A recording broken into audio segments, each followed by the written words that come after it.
Saudara, mengapa hukum tata negara itu kok selalu berubah dari waktu ke waktu? Kenapa? Itu kan pertanyaannya. Kok enggak capek ngubah terus? Karena begini teorinya, hukum itu berubah sesuai dengan perubahan masyarakat. Ya. Kalau masyarakatnya berubah, ya hukumnya berubah. Kenapa? Karena hukum itu dalilnya ubi societas ibi ius. Di mana ada masyarakat, di situ ada hukum. Oleh sebab itu, kalau masyarakatnya berubah, ini masyarakat Jepang, ini masyarakat Inggris, ini masyarakat Indonesia, hukumnya pasti beda. Karena ini masyarakatnya beda. Hukum itu lain masyarakat. Atau hukum tahun ini bisa berubah tahun yang akan datang. Karena apa? Masyarakatnya berubah. Dulu waktu saya masih mahasiswa, Bu Tutik mahasiswa, Pak Safruddin mahasiswa, Idrisan mahasiswa, itu kira-kira, saudara, waktu itu belum ada kartu kredit. Belum ada gadget. Sehingga berhukum itu harus tertulis tanda tangan dengan metre gitu. Sekarang saudara beli pakai gadget aja. Saya kemarin beli buku di Shopee itu. Saya perlu buku ini, harganya berapa? Oke, murah. Dikirim ke rumah. Kalau dulu enggak bisa. Datang mana kwitansinya, mana anonya. Untuk bukti bahwa kamu beli. Sekarang masyarakat berubah, enggak usah pakai itu. Terus, terutama di bidang teknologi, hukum itu selalu berkembang. Oleh sebab itu undang-undang IT sudah dibuat tahun 2008, 2016 diubah lagi. Sekarang baru diubah lagi. Kenapa? Masyarakat berubah, hukum berubah. Lalu berkaitan dengan teori yang ketiga nih dulu.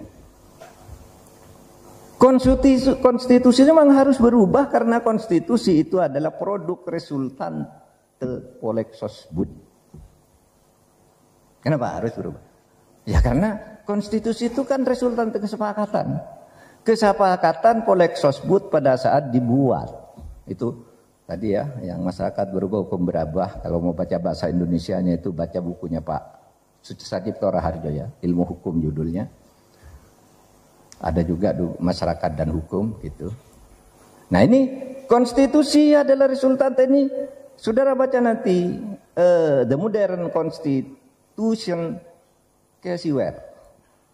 Dia mengatakan tidak mungkin konstitusi itu kok Anda mau ikut Amerika. Beda masyarakatnya. Kesepakatan masyarakat Indonesia dan masyarakat Amerika itu beda. Oleh sebab itu karena hukum itu resultante, jika masyarakat berubah, kemudian dibuat kesepakatan baru, konstitusinya. Indonesia tahun 45 itu harus berubah dong, jangan ikut konstitusi 1938 Belanda. Kenapa? Masyarakat berubah. Dulu kami masyarakat kolonial, sekarang masyarakat merdeka. Maka dibuat undang-undang dasar, beda dengan yang sebelumnya. Sudah berubah kok masyarakatnya. Dulu kami jajahan, kamu penjajah, konstitusinya satu berlaku di Belanda. Enggak. Sudah itu, wah enggak, kami ingin parlementer, berubah lagi. Dibuat kesepakatan baru.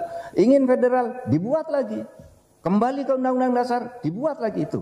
Sesuai dengan perubahan politik, ekonomi, sosial, budaya akan mempengaruhi perubahan hukum. Jadi kalau ditanya, Pak, hukum kok berubah terus, Pak? Ya itu karena masyarakat berubah, hukum pasti berubah. Konstitusi adalah produk resultante. Sebentar lagi mungkin akan ada resultante baru. Resultante terakhir terjadi untuk konstitusi itu terjadi tahun 2002. Undang-Undang Dasar 1945 amandemen itu 2002. Lalu dibuat berbagai undang politik. Setiap saat itu, setiap 5 tahun itu resultante baru, kesepakatan baru. Nah sekarang melihat pemilu yang seperti ini, mau resultante baru enggak? Ya silakan rakyat. Itulah namanya demokrasi. Ya. Saudara, lalu ada teori power tends to corrupt. Orang yang punya kekuasaan itu cenderung koruptif. Power tends to corrupt. Absolute power corrupt absolutely. Pokoknya kalau kamu punya kekuasaan cenderung ingin menikmati terus. Kalau sudah duduk ingin tidak berhenti. Kalau sudah punya ingin memperbanyak kekuasaan. Itu di mana-mana di dunia berlaku tuh. Sehingga kalau orang karena power kekuasaan itu cenderung ingin membuat orang ketagihan, ingin membuat bertahan, ingin yang tidak berkuasa merampas atau merebut, ingin yang tidak berkuasa dapat bagian. Itu semua karena orang ingin punya kekuasaan dan sudah berkuasa ingin korup. Oleh sebab itu terjadi pergolakan terus, ya kan? Kalau secara ilmiah apa yang terjadi sekarang di Indonesia? Ya power tends to corrupt. Yang berkuasa ingin tetap berkuasa atau penguasa berikutnya harus teman saya yang memberi akses kepada saya untuk tetap mempengaruhi. Nah yang tidak dapat ngamuk. Loh jangan begitu dok. Saya juga karena ini saya juga ingin punya kekuasaan. Terjadi pergolakan. Maka akan muncul nanti resultante baru.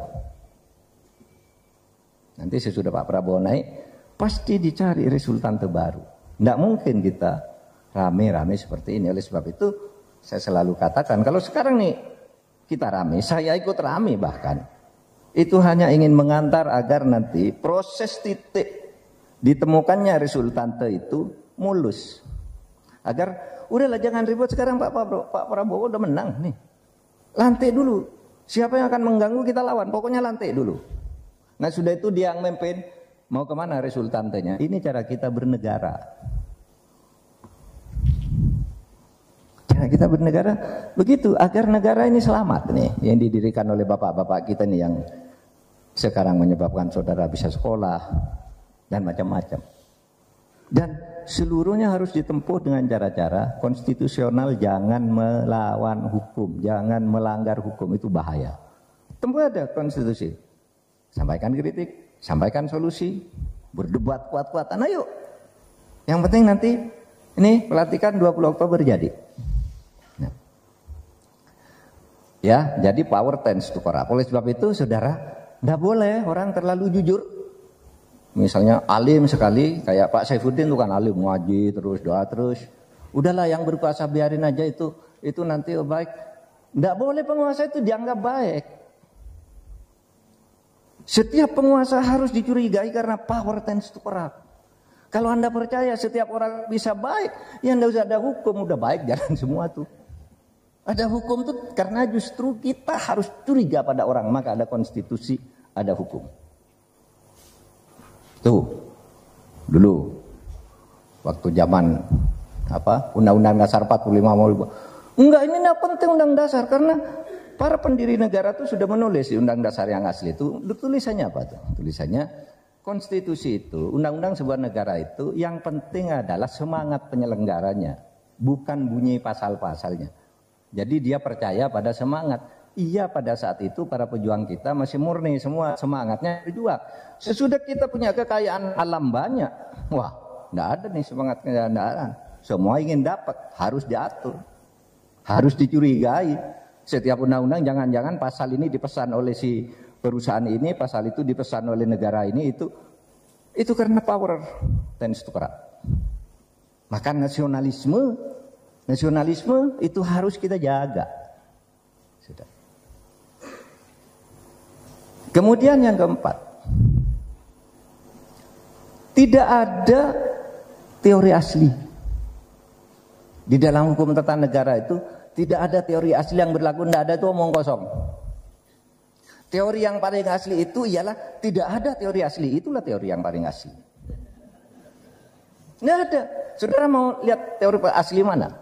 Apa? Coba katakan ke saya, Pak, teori asli tentang sistem dua kamar di Amerika. Loh, itu tidak asli. Dulu itu terjemahan atau implementasi dari Trias Politika. Trias Politika ini Montesquieu menjadi 3 poros kekuasaan legislatif, eksekutif, yudikatif. Legislatifnya ada 1 kamar dan 2 kamar. Amerika 2 kamar. Akhirnya di sana sistem presidensial dengan ada Kongres, kemudian ada Senate dan ada DPR. Kongres itu gabungan kayak MPR. Itu Trias Politika, legislatif, eksekutif, lalu yudikatif. Tapi di Inggris juga, di Inggris Itu beda lagi. Itu trias politika juga. Apa? Di Inggris itu eksekutifnya parlemen, legislatifnya parlemen, eksekutifnya perdana menteri. Di sini ada presiden atau raja atau king atau queen. Itu kepala negara. Nah, di sana peradilannya di bawah. Eksekutifnya itu di bawah pemerintah di sana. Saudara. Lalu sama-sama trias politika kok beda? Lalu saudara kata, mana yang asli? Karena memang tidak ada yang asli. Pak, trias politika itu kan aslinya legislatif, eksekutif, yudikatif. Ya terjemahnya beda. Dan trias politika dari Montesquieu itu tidak asli juga. Karena yang buat trias politika itu namanya John Locke. Iya kan? John Locke itu mengatakan kekuasaan itu dibagi tiga, legislatif, eksekutif, federatif. Legislatif buat undang-undang, eksekutif membuat, melaksanakan undang, federatif yang melaksanakan hubungan internasional. Datang Montesquieu, enggak dong. Sekarang hubungan internasional itu masuk ke eksekutif, menteri luar negeri, yang pengadilan masuk ke yudikatif. Tapi Inggris tetap memasukkan yudikatif itu di bawah eksekutif. Mana ada kata independen? Lembaga peradilan, hakim independen ya. Lembaga peradilan independen. Di Inggris ada di bawah eksekutif. Mana Pak yang asli? Memang tidak ada teori asli. Semuanya adalah modifikasi Polexosbud masing-masing sesuai dengan itu tadi. Resultantenya kejiwaan. Nah, Indonesia itu kalau orang ilmu politik menilai Indonesia ini kacau karena tidak jelas trias politikanya katanya. Kenapa? Itu DPD itu mau disebut Senat bukan, DPR bukan. Loh, resultantenya memang begitu. Kita tidak harus ikut Amerika tapi boleh ikut kalau mau. Kalau tidak kita buat sendiri dan buat sendiri. Kesepakatannya ternyata itu. Pak, kok itu kesepakatannya? Nah, itu tergantung konfigurasi politiknya. Karena kesepakatan politik itu ada konfigurasinya. Gitu. Kemudian yang terakhir. Coba masalah yang pokok itu, saudara, gini.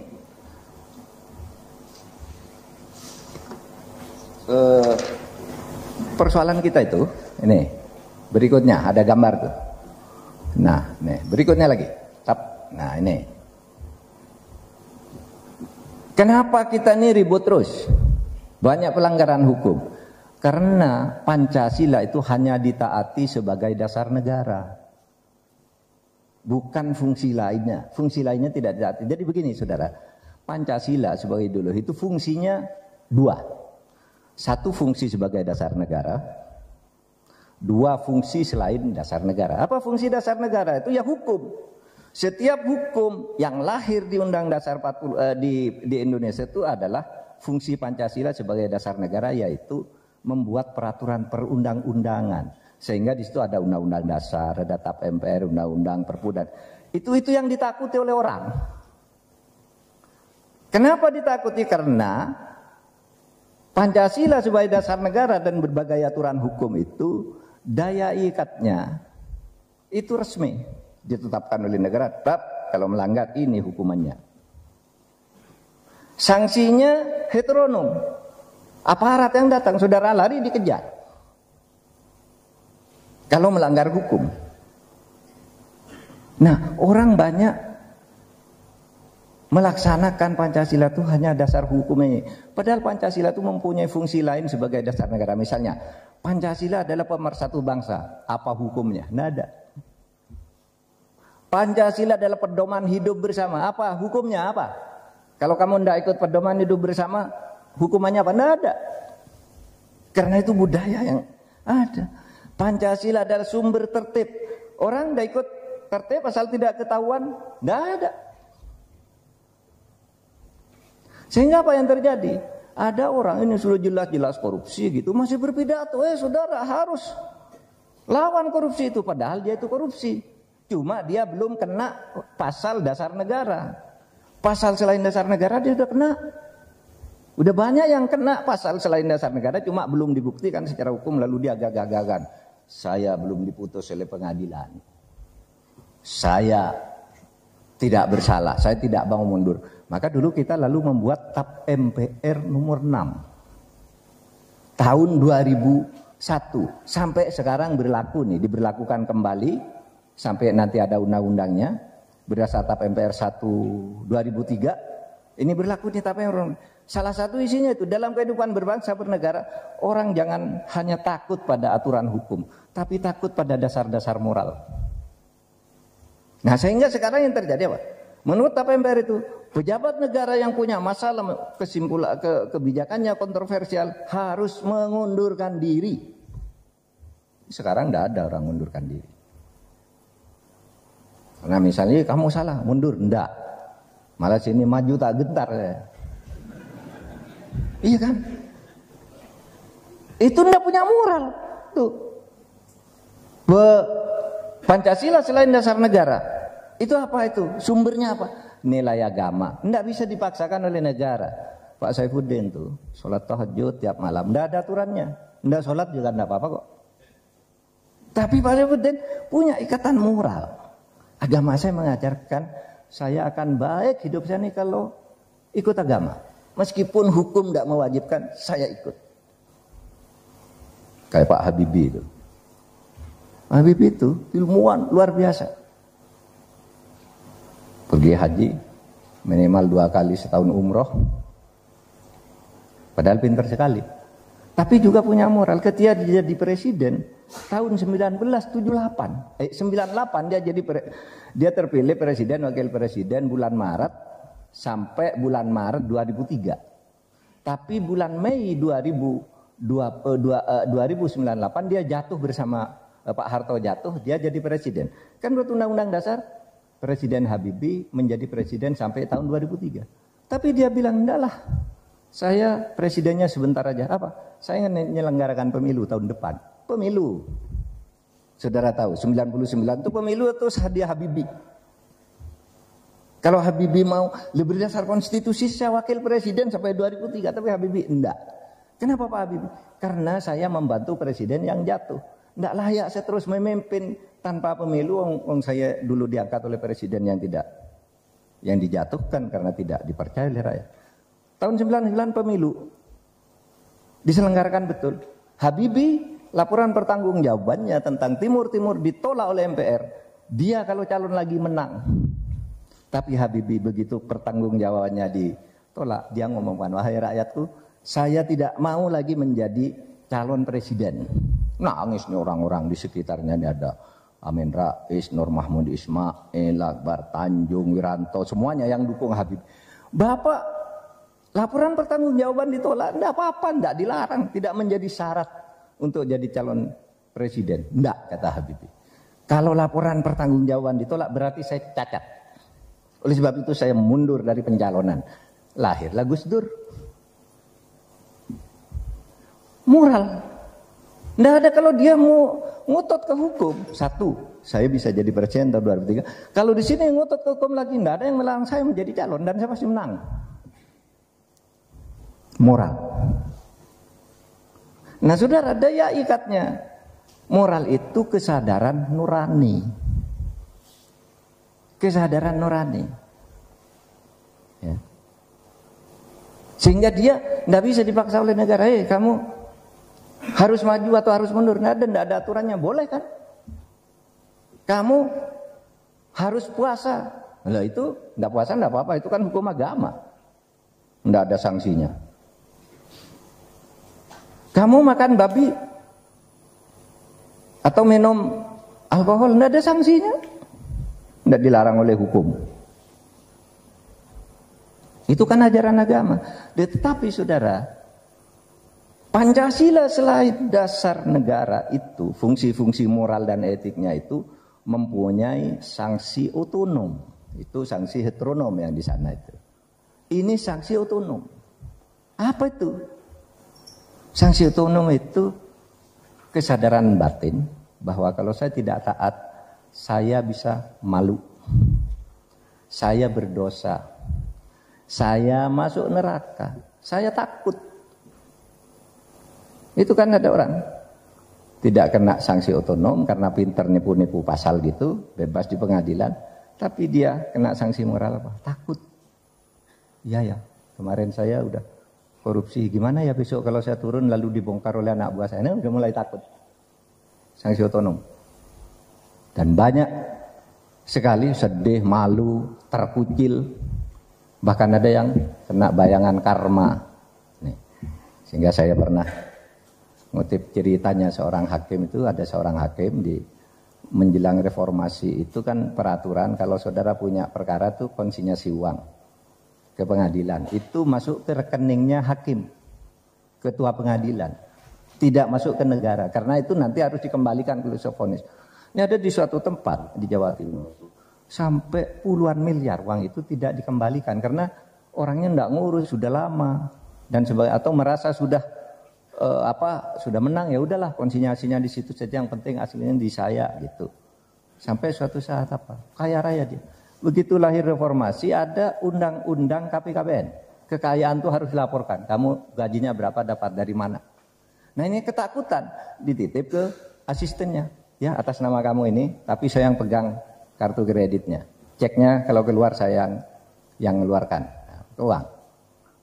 Begitu pensiun, asistennya ini lari. Lari. Kenapa? Ya dia merasa punya uang. Ketika dia itu kan uang saya, enggak, namanya saya kok katanya. Lu kamu bisa lapor aja. Dia takut yang mau lapor karena dia korupsi. Dia takut mau lapor. Ini kan hukuman otonom kan, mau lapor takut. Kalau saya lapor berarti ketahuan saya korupsi. Lari dia. Lari, sudah lari. Dia jatuh sakit. Apa sakitnya? Sakitnya itu ya banyak loh penyakitannya. Dia itu sakit lumpuh. Jadi setiap hari kalau mau tidur disuntik dulu agar bisa tidur. Kalau bangun pagi agar bisa duduk disuntik dulu agar bisa duduk. Istrinya kan capek juga nemenin gitu. Anaknya capek juga. Akhirnya pas setiap hari ditinggal sama istrinya, suruh nonton TV di situ. Dia, istrinya, anaknya pergi entah kemana. Lalu istrinya kawin dengan orang lain lagi. Ini namanya karma. Jadi saudara, kalau saudara berani melanggar dasar negara itu, saudara tidak akan bisa menghindar dari hukuman-hukuman otonom. Rasa takut, rasa sedih, merasa dibuntuti orang terus. Apa itu? Seperti itu. Oleh sebab itu, berlaku jujur. Makanya saya katakan, ilmu yang saya sampaikan tadi, saudara bisa baca nanti, gampang. Tapi kalau moral, sentuhan-sentuhan moral itu seorang dosen harus ketemu dengan mahasiswanya dan menyampaikan ini. Makanya hari ini saya datang ke sini. Untuk saudara.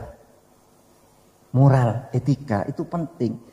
Moral, etika itu nanti zaman-zaman ke agama, budaya, adat, sopan santun dan sebagainya.